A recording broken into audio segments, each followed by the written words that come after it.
Bismillahirrahmanirrahim.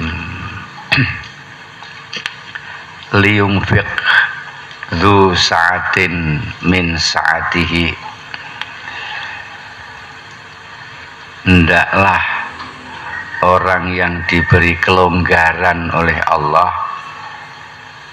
mendermakan kelonggarannya itu, memberikan kelonggaran yang diberikan oleh Allah itu kepada orang lain menurut kemampuannya. Dan orang-orang yang diberi bagian kurang oleh Allah, atau orang-orang yang disempitkan oleh Allah rezekinya, hendaklah juga memberikan kemanfaatan menurut kemampuannya.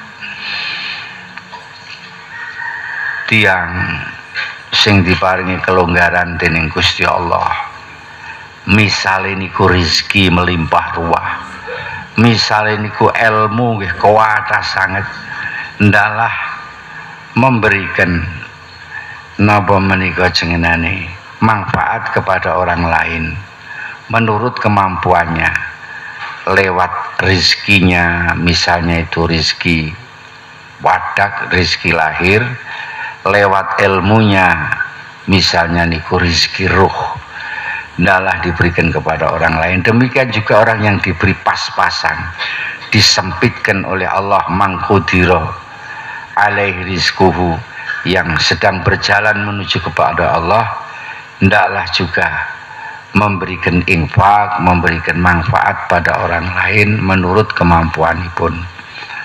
Atasipun menika ngaten, makalah menika isyarah. Pertama, isyarat datang orang-orang yang sudah usul kepada Allah. Orang-orang yang sudah usul kepada Allah ketika mereka keluar dari sijnil aghyar, penjara dunia ini, aghyar ini ke dunia, penjara dunia ini, menuju kepada arena tauhid dan kamalil istibsor. Insyaallah perjalanan batinnya itu sudah sangat luas, penglihatannya itu sudah sangat luas sekali, dan mereka diberi kelonggaran ilmu dan asrarul ilahiyah. Kalau kita sama sekali belum. Jadi orang-orang itu ketika sudah keluar dari penjara dunia ini, duniawiyah niki, menuju kepada tempat yang lapang berupa tauhid dan kamal istibsor, jangkauannya itu sudah luas sekali, masafatun nadrihim, dan mereka diberi ilmu dan sir oleh Allah. Maka mereka dipersilahkan untuk memberikan manfaat kepada orang lain dan mengatur alam batinnya itu sesuai dengan kehendaknya sendiri, kaifasya'u. Nah, ngaten. Ini sebenarnya sederhana saja, biasa saja. Liyunfiq dzu sa'atin min sa'ati niku asale kangge rezeki. Wong-wong sing duwe rezeki awe yo kelonggarane maring wong liya. Tapi niki rezekine sing dimaksud adalah rizqul arwah, ilmu.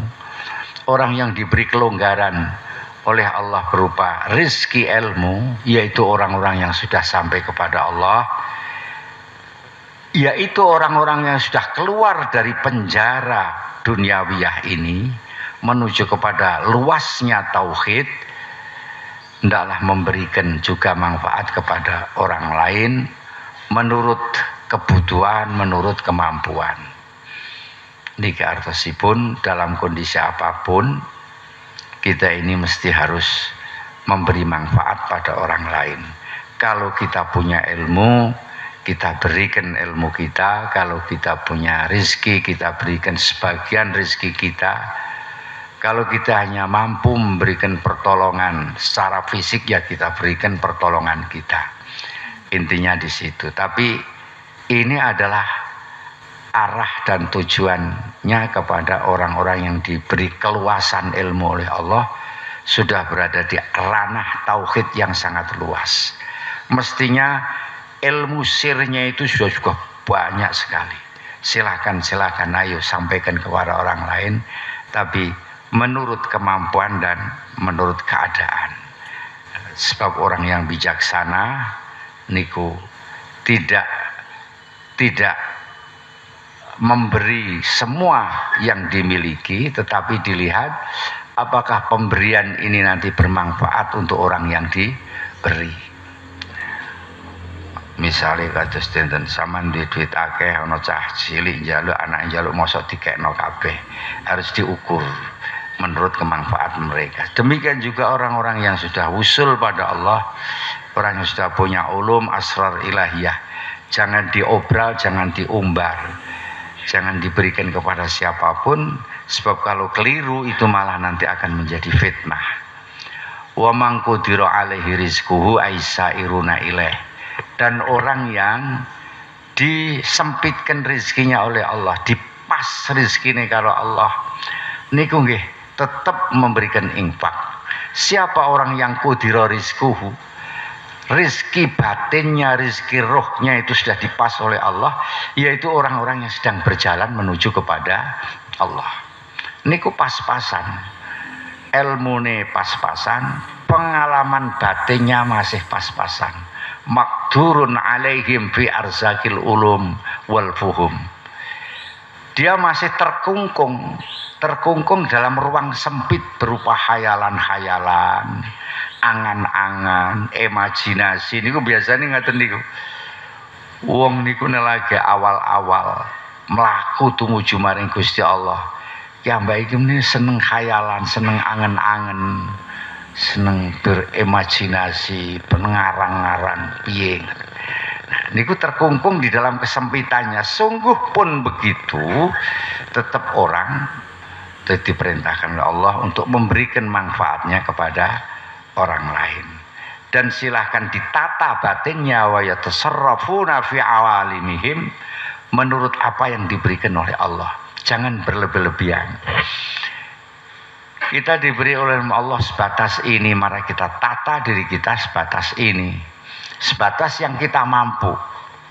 Jangan ilmu kita itu seperti ini, penataannya seperti penata diri, seperti penataan wali, yang malah bingung sampean. Wong ilmune cetok kok arep nata awake kaya natane wali, ya kesandung-sandung mangke sampean. Ilmune cetek kok arep nata awake kaya natane wong sing alim tenan nika, nggih kesandung-sandung. Arep dalil kaya dalile wong alim nggih kesandung-sandung. Kita toto, kita ukur, kita kelola diri kita sendiri itu dengan ilmu yang diberikan oleh Allah. Sedikit demi sedikit naik begitu. Ihtadarrahiluna ilaihi bi anwarit tawajjuh. Orang-orang yang sedang berangkat, rohil niku sedang berangkat menuju kepada Allah, mendapatkan petunjuk melalui cahaya tawajuh kepada Allah. Cahayane madhep maring Allah seperti cahayane ibadah riyadhah, keharibaan Allah, cahayane mujahadah.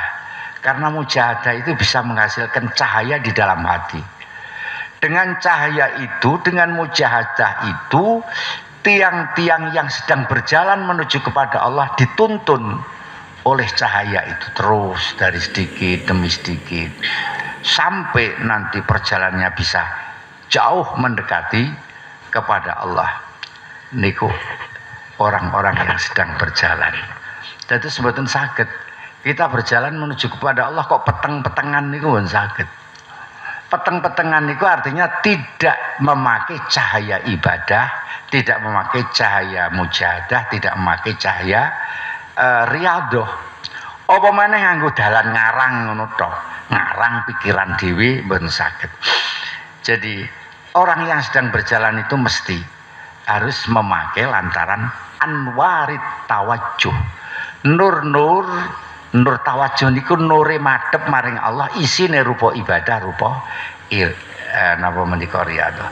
Kita ibadah ada sedikit penerangan, ibadah lagi terus penerangan, ada penerangan, ada penerangan, ada cahaya di depan kita sehingga kita sampai kepada Allah. Begogok tok mboten saged. Apa meneh angen-angen tok mboten saged. Lah sedangkan wal wasiluna lahum anwarul muwajah. Orang-orang yang sudah sudah sampai kepada Allah itu, orang itu punya nur. Memang punya nur dia. Dia punya nur, sudah mendapatkan nur itu. Nur yang semula anwarut tawajuh menuntun itu sudah dimiliki. Tapi ketika mereka sudah memiliki nur, sudah tidak lagi nur itu dibutuhkan. Dia hanya membutuhkan Allah.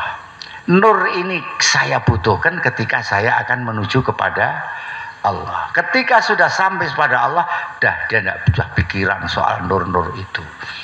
Anwarul mujadah, anwarul riyadhah, tidak pikiran. Dan ini yang kemudian banyak pertanyaan di sini. Ya, kita bisa membayangkan dari makalah ini, ketika orang itu sudah tidak butuh nur, butuhnya sudah Gusti Allah, maka bagi mereka ibadah itu raihannya, arahannya bukan arahan biar mendapatkan pencerahan dari Allah. Itu sekedar karena menuruti perintah Allah, karena dia sudah sampai kepada Allah. Kalau kita orang yang sedang salikun kan berbagai wasilah kita lakukan, yaitu berupa riyadhah mujahadah, berbagai cara kita lakukan biar sampai kepada Allah. Nah, cara-cara yang kita lakukan itu akan memunculkan cahaya yang menuntun kita. Tapi bagi orang yang sudah sampai, mereka sudah punya nur. Jadi tidak lagi butuh cahaya-cahaya nur ibadah itu, tidak, karena dia sudah sampai kepada Allah. Gambaran kula wong nek sewasil pada Allah ngibadah karepmu ora karepmu. Gambaran ini ngoten niku. Ya kan pengen do mikir pancen ngoten niku. Karena ketika orang itu sudah sampai kepada Allah pun niku tok. Qul Allah tsumma dzarhum fi khawdihim yal'ab. Katakanlah Allah yang ada hanya Allah. Biarkanlah kaum itu bersendau guru, bersenang-senang dengan permainannya. Nah, niku dadas Allah berfirman, katakan wahai Muhammad, Allah, kemudian biarkan mereka berasik masuk bermain-main dengan kesukaannya. Di sini ini artinya Qul Allah bagi orang yang sudah mengifratkan tauhid.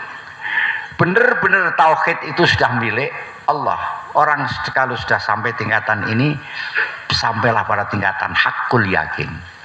Sedangkan yang selain Allah itu dianggap sebagai main-main saja. Khaudun walabun. Itu sifatnya orang-orang mahjubin. Sifat kita semuanya. Masih senang main-main dengan urusan-urusan duniawi. Bagi orang yang sudah sampai pada tingkatan tauhid, tinggalkan mereka. Biarkan mereka asik masuk bermain dengan kesukaannya, dengan kegemarannya perkara dunia. Kamu sudah sampai kepada Allah, sudah ifradut tauhid.